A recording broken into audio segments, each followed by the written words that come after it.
Welcome to our Vijay classes by Santosh sir. मैं मनी कुमारी आप लोगों के सामने क्वेश्चन लेके आई हूँ जो कि बिहार बोर्ड में बहुत बार पूछा गया है। आशा करती हूँ कि ये क्वेश्चन भी इस बार पूछा जा सकता है, इसलिए मैं आप लोगों के सामने क्वेश्चन समझाना चाहती हूँ। इस प्रकार आप देख सकते हैं बोर्ड पे क्वेश्चन है, उस बिंदु के निर्देशांक याद कीजिए जो बिंदु -4,7 और 4,-3 को मिलाने वाली रेखाखंड को 2:3 के अनुपात में विभाजित करती है। ये क्वेश्चन है बहुत बार पूछा गया और हो सकता है आशा है कि 2026 में भी दोबारा पूछा जा सके। मैं अपने द्वारा आप लोगों को ये सवाल समझाने की कोशिश करूंगी, शायद आप लोगों को ये सवाल समझ में आ जाए। इसी के साथ वीडियो स्टार्ट करते हुए हम क्वेश्चन को सॉल्व करते हैं।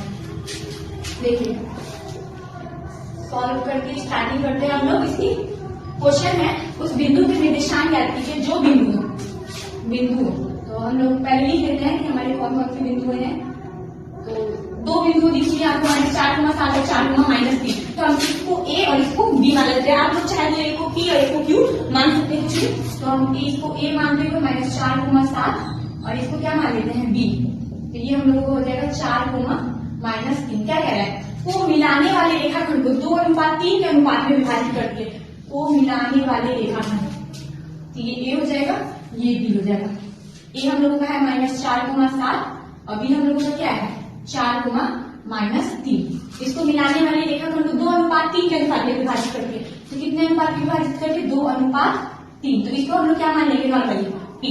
ठीक है, क्या याद करना है हम लोगों को, बिंदु के निर्देशांक याद करना है। तो आप लोगों ने इस प्रकार के क्वेश्चन बहुत बार सॉल्व किए होंगे।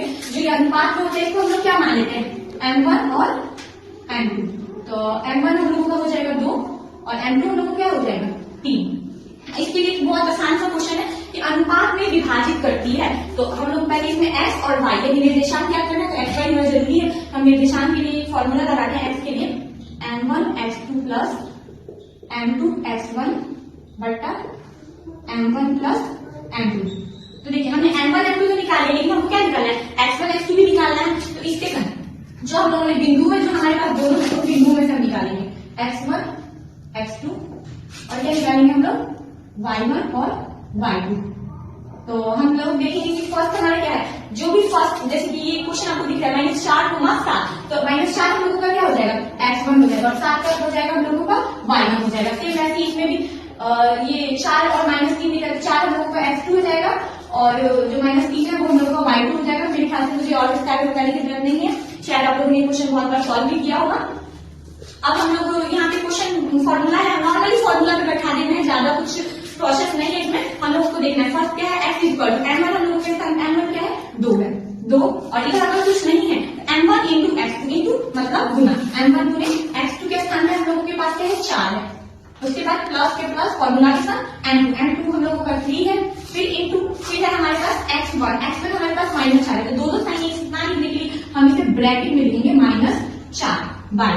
उसके बाद हम लोग करते हैं M1 प्लस M2 यानी 2 प्लस 3। जब M1 प्लस M2 हम लोग करेंगे तब देख सकते हैं आसानी से इसे सॉल्व कर देंगे, ज्यादा प्रोसेस नहीं है।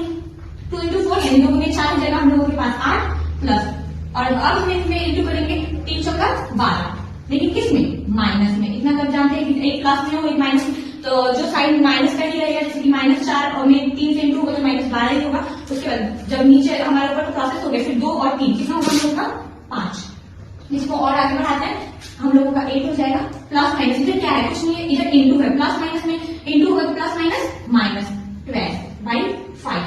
अब नॉर्मली है, अब 8 प्लस में है और 12 माइनस में है। अगर हम 8 में से 12 निकालेंगे तो हमारे पास कितना आएगा 4 आएगा यानी 4, लेकिन किस में आएगा माइनस में आएगा, क्योंकि इसमें से बड़ी संख्या कौन सी 8 है या 12।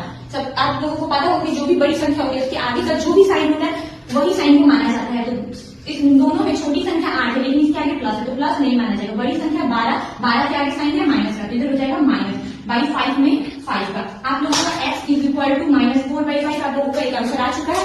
सेम अब इसी तरीके से आपको y निकाल देना है। तो y भी ज्यादा कुछ नहीं है, y के लिए भी सेम फॉर्मूला है, जहां पे x2 x1 है वहां पे हम लोगों को y2 y2 कर देना है। सेम इसके लिए फॉर्मूला है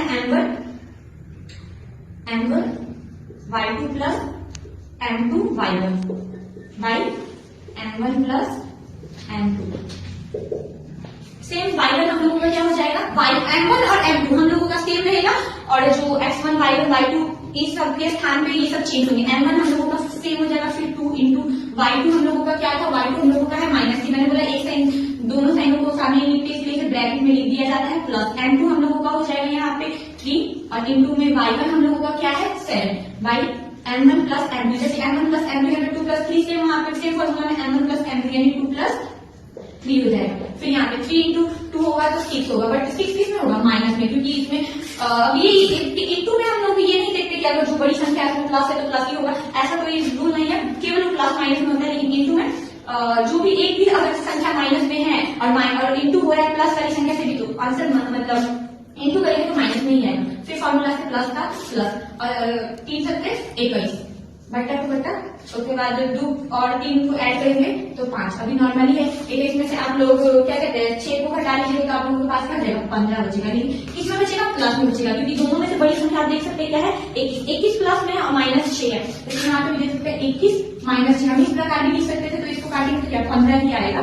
तो सेम इसी प्रकार यहाँ पे 15 बटा 5, अब इसको भाग देंगे तो 3 आ जाएगा, तो ये हो जाएगा हम लोगों का 3। तो देख सकते हैं हम लोगों का आंसर आएगा x आएगा हम लोगों के पास -4 बटा 5 और y आएगा हम लोगों के पास 3। तो ये जो हम लोगों के निर्देशांक आ गए, लास्ट में आप लिख सकते हैं अगर निर्देशांक x इक्वल टू -4 बटा 5 और y इक्वल टू 3। ठीक है, अब उम्मीद करती हूँ आप लोगों को ऐसे क्वेश्चन पसंद आए होंगे और इस प्रकार का क्वेश्चन समझने के लिए विजय का सब्सक्राइब को लाइक और कमेंट के साथ जरूर बताइएगा आप लोगों को क्वेश्चन कैसा लगा।